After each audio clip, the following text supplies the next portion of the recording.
2 weeks, 14 days, 336 hours. That's all that stood between me and what everyone called the wedding of the year. The venue was decorated. The caterers were confirmed. 300 guests had cleared their schedules. My custom-made suit was hanging in the closet with a price tag that made my bank account weep. Her designer wedding dress, the one she cried happy tears over when she found it, was wrapped in protective cloth in our spare bedroom. And then she looked at me with those eyes I thought I knew and said the words that detonated my entire world. I need to see him. Just once, before we do this. Him, her ex. The ghost, I thought, was buried 6 feet under in her past. Before you judge me for what I did next, before you call me cold or harsh or unforgiving, let me tell you the whole story. Because what happened in the following 48 hours didn't just shock her. It shocked her entire family, our friends, and created a scandal in our social circle that people are still talking about months later. And you know what? I don't regret a single second of it. Let me paint you the picture of that night, the night my fairy tale turned into a nightmare I never saw coming. I walked into our apartment after a brutal 12-hour shift at work. I was exhausted, hungry, running on nothing but coffee and adrenaline. But I was also excited because Sarah and I had planned to spend the evening going over the final wedding details. Maybe order some Thai food, watch a movie, and just enjoy being us before the chaos of the wedding week consumed everything. The moment I opened the door, I knew something was wrong. You know that feeling, right? When the air itself feels different, charged with something heavy and dark. Sarah was sitting on our gray couch, the one we'd spent 3 weekends shopping for because she wanted it to be perfect. But she wasn't relaxed. She was rigid, her hands clasped together so tight her knuckles were white, staring at nothing. "Hey, babe," I said, trying to sound casual even though my gut was screaming at me. "You okay?" She didn't answer right away. Just kept staring at that empty space on the wall. 5 seconds. 10 seconds. 15. The silence stretched like taffy, pulling tighter and tighter until I thought I might snap. "We need to talk," she finally whispered. 4 words. Just 4 simple words, but they carried the weight of an avalanche. I've heard those words before. We all have, and they never, ever lead anywhere good. My heart started hammering against my rib cage like it was trying to break free and run away before the rest of me could hear what was coming. "Okay," I said slowly, setting down my bag, my keys, my phone. Everything suddenly felt too heavy. "Talk to me." She took a shaky breath, and I watched her chest rise and fall, rise and fall. "Mark contacted me 3 days ago." Mark, that name, that cursed name, her ex-boyfriend from before we met. The guy she dated for 3 years. The relationship that supposedly ended in flames and heartbreak. The guy she told me she was completely, totally, 100% over. The guy whose name I hadn't heard her speak in almost 4 years. And now, 2 weeks before our wedding, here he was, crawling out of whatever rock he'd been hiding under. "And?" I asked, my voice coming out harder than I intended. I could feel something cold settling into my chest, spreading through my veins like ice water. "He wants to meet with me. He said he never got closure. That he's been thinking about me, about us, about what we had." She was still looking at the wall, couldn't even look me in the eye. "He said he made mistakes, that he's changed, that he needs to see me one more time." The room was spinning, actually spinning. Or maybe that was just my mind, trying to process the absolute insanity of what I was hearing. "You've got to be kidding me," I said, and I could hear the dangerous edge creeping into my voice. "Sarah, look at me, look at me." She finally turned her head, and what I saw in her eyes made my blood run cold. Confusion, longing, doubt, all the things you never, ever want to see in the eyes of your fiancé 2 weeks before your wedding. "I think I need to see him too," she said, and her voice cracked. "I need to know. I need closure too. I need to be absolutely sure before we do this. Sure about what? I demanded, standing up, because sitting was impossible now. Energy was crackling through me. Angry energy, hurt energy, betrayed energy. Sure about marrying me? Sure about the 4 years we've spent together? Sure about the life we've built, the future we've planned, the vows we're about to take? Don't make this harder than it already is, she said, and there were tears rolling down her face now. I love you. I do. But I need to know that I'm not making a mistake, that I'm not settling, that there aren't any what-ifs haunting me for the rest of our marriage. Settling. That word hit me like a physical blow. After 4 years together, after proposing, after planning a wedding, after intertwining our entire lives, she was sitting here telling me she might be settling for me. Let me get this straight, I said, and I was pacing now, couldn't stand still. Your ex-boyfriend, the one who broke your heart, the one you cried over for months, according to you, suddenly decides 2 weeks before our wedding that he wants you back. And you're actually considering this? You're actually thinking about running back to him? It's not running back, she protested. It's just a conversation. Just coffee. Just closure. 1 hour of my time to make sure I'm making the right decision. And that's when it hit me. The devastating, crushing, soul-destroying realization. The right decision? I repeated, my voice dropping to barely above a whisper. Sarah, if you have to meet with your ex-boyfriend to decide whether marrying me is the right decision, then you've already made your choice. You've already answered the question. That's not fair, she said, standing up now too. I'm being honest with you. I'm telling you what I need. Isn't that what we promised each other? Total honesty? You want honesty? I asked, and something inside me hardened, crystallized, turned to stone. Here's honesty. If you walk out that door to meet him, if you choose to explore whatever fantasy you've built up in your head about him, then you don't walk back into this apartment. You don't walk back into my life. She stared at me, shocked. You're giving me an ultimatum? No, I said coldly. I'm telling you the truth. I will not be your backup plan. I will not be your safety net. I will not be the guy you settle for after you've confirmed that your ex doesn't want you anymore. If you're not sure about me, about us, about this marriage, then there is no us. It's that simple. You're being unreasonable. She shouted, and now she was angry. I'm asking for one conversation, one meeting. And you're threatening to throw away everything we have? I'm not throwing away anything, I said. And my voice was steady as steel now. Calm, resolute. You already threw it away the moment you told me you need to see if he has a better option. You threw it away when you looked at me, 2 weeks before our wedding, and told me you have doubts. The silence that followed was deafening. We stood there, 10 feet apart, in the apartment we'd shared for 2 years, surrounded by wedding planning binders and save-the-date magnets on the fridge, and a life we'd built together. And it was like looking at a stranger.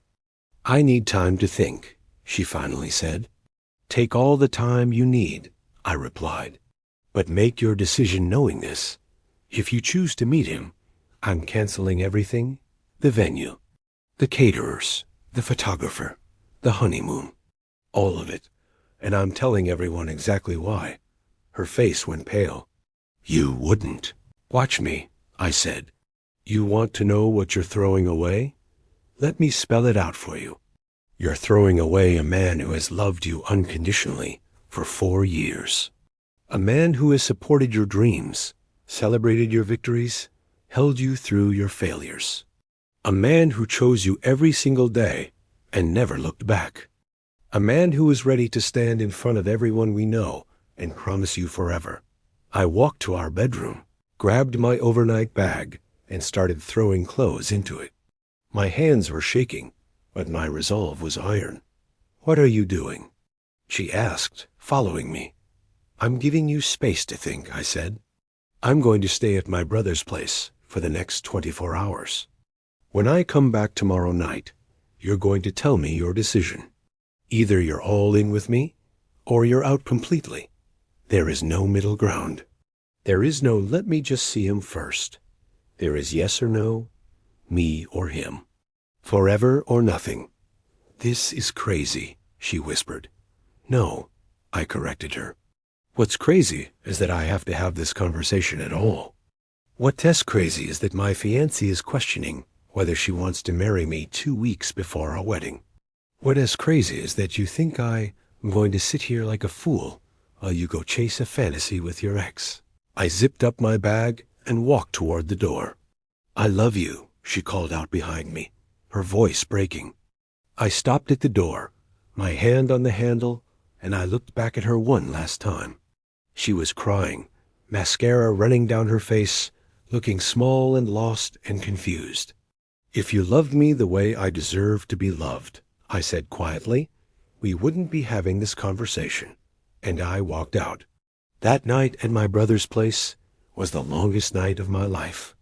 He asked what happened, and when I told him, he went ballistic. Wanted to drive over to Mark's place and have a conversation with him. I had to physically stop him. This wasn't about Mark. Mark was just a symptom. The real disease was Sarah's doubt, her wandering heart, her inability to commit fully to what we had. My brother poured me a drink, then another. We sat in silence mostly, because what was there to say? My phone kept buzzing. Text after text from Sarah. Please come home. We can talk about this. I'm sorry. I didn't mean to hurt you. I'm not saying I want him. I just need to know for sure. You're the one I want to marry. Please believe me. Can we just talk about this rationally? I didn't respond to a single one. Every message just proved my point. She still didn't get it. She still thought this was negotiable, that I would wait around while she figured out her feelings. Around 2 a.m, my phone rang. It was her mom. I declined the call. She called again and again. Finally, I answered. What did you do to my daughter? She demanded. She's here crying her eyes out telling me you walked out on her. Did she tell you why? I asked calmly. Silence on the other end.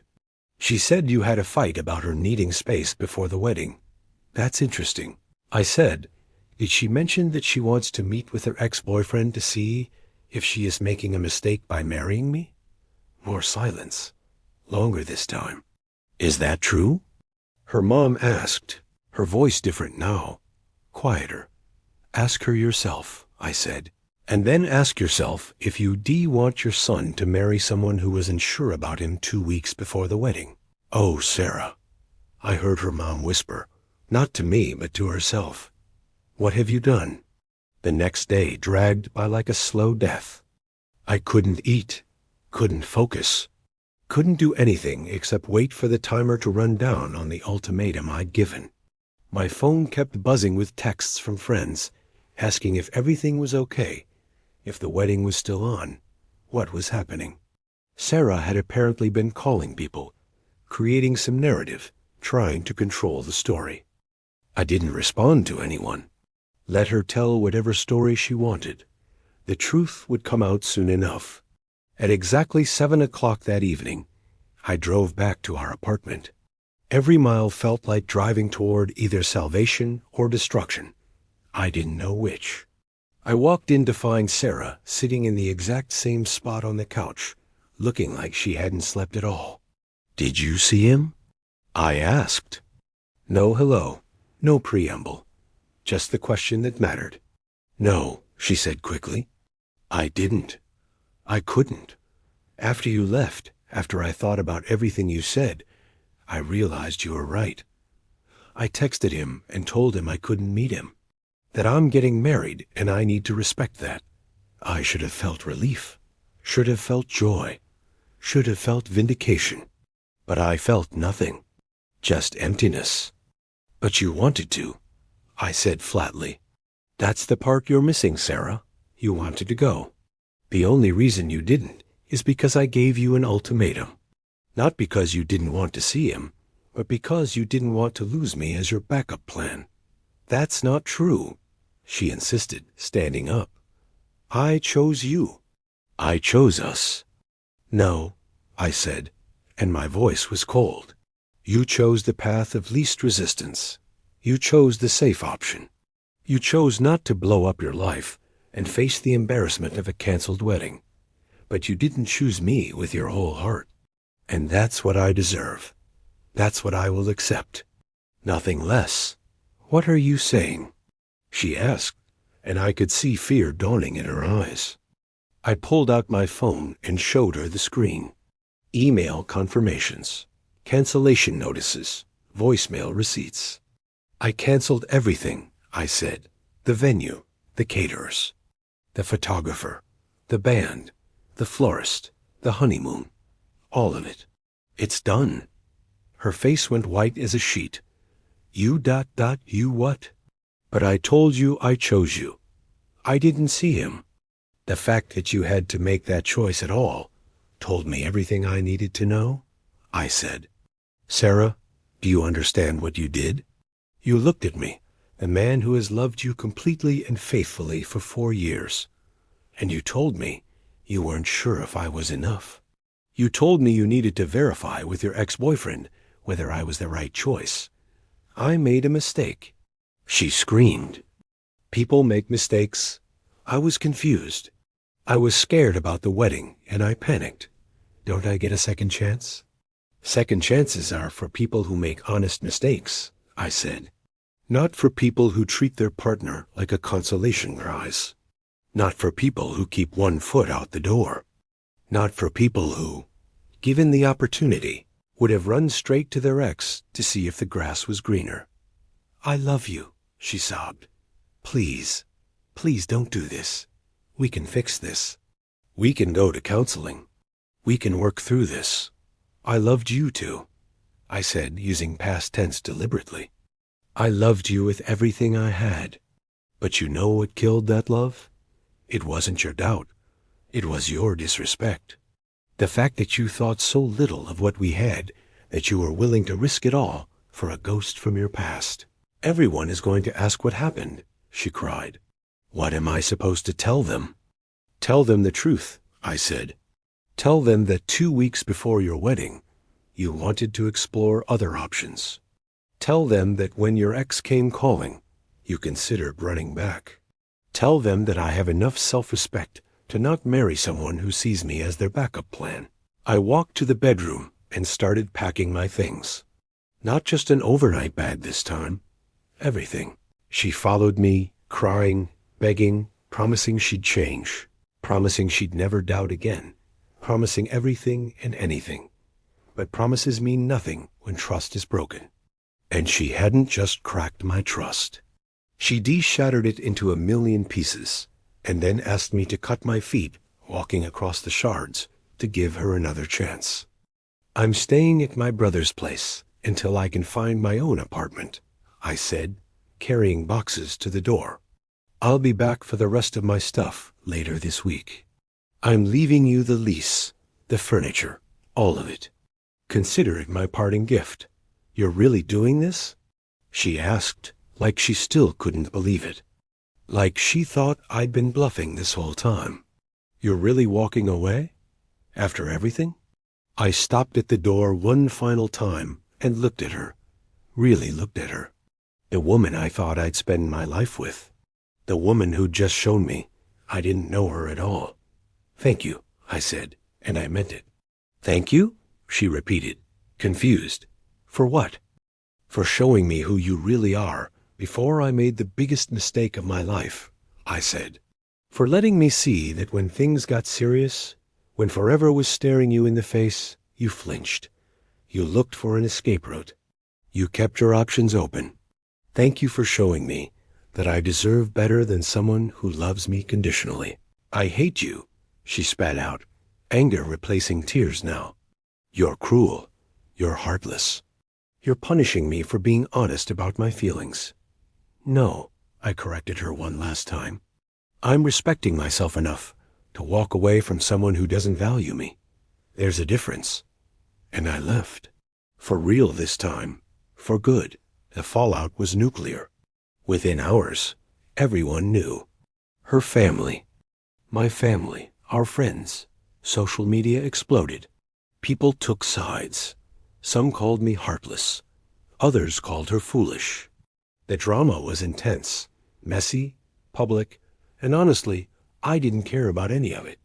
For the next few weeks, my phone never stopped.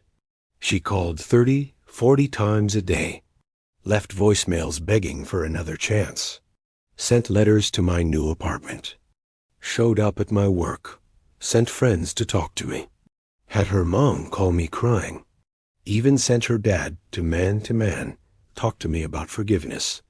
I blocked her number, blocked her on everything, made it clear to everyone that there was nothing to discuss. It was over, done, finished. The wedding date came and went.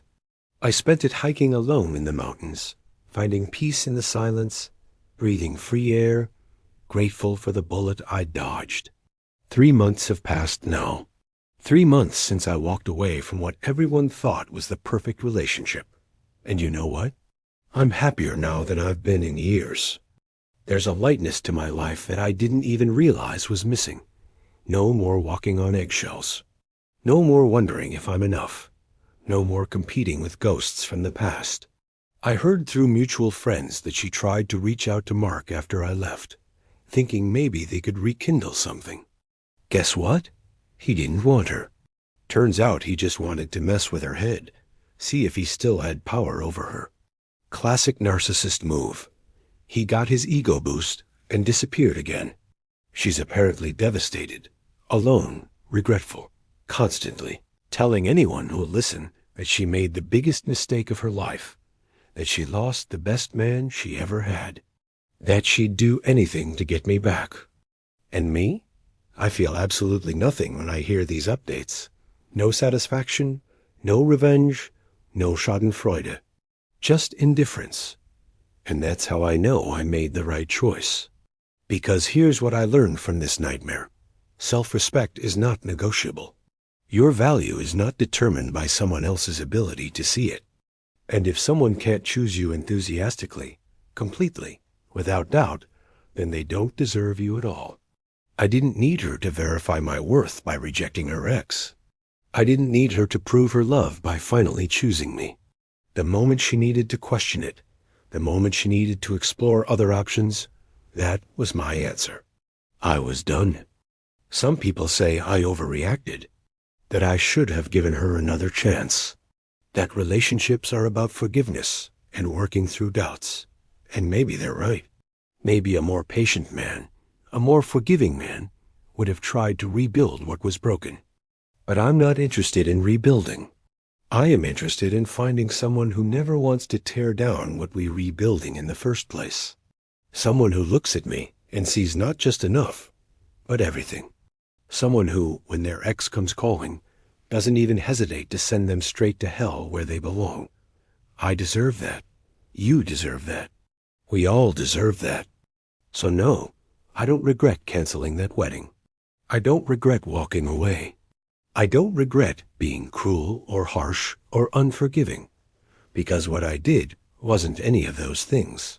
What I did was respect myself, and that's something I'll never apologize for. She wanted to explore her options. I gave her all the space in the world to do exactly that. She wanted to see if her ex was better than me. I freed her to find out. She wanted to keep me as her backup plan while she figured out her feelings. I removed myself from the equation entirely. Now she's left with the consequences of her choices. And I'm left with my dignity, my self-respect, and the absolute certainty that I will never settle for someone who sees me as anything less than their absolute first choice. The moral of this story? Know your worth, demand respect, and never, ever be someone's second option. Because the moment you accept being a backup plan, you teach people that your love is cheap, your commitment is negotiable, and your heart is up for auction. Mine isn't. Mine never will be again. And 2 weeks before the wedding or 2 years into a marriage, if someone shows you they're not sure about you, believe them the first time. Don't wait for them to hurt you deeper. Don't give them more chances to disrespect you. Just smile, thank them for showing you the truth, and walk away with your head held high. That's exactly what I did, and I've never looked back.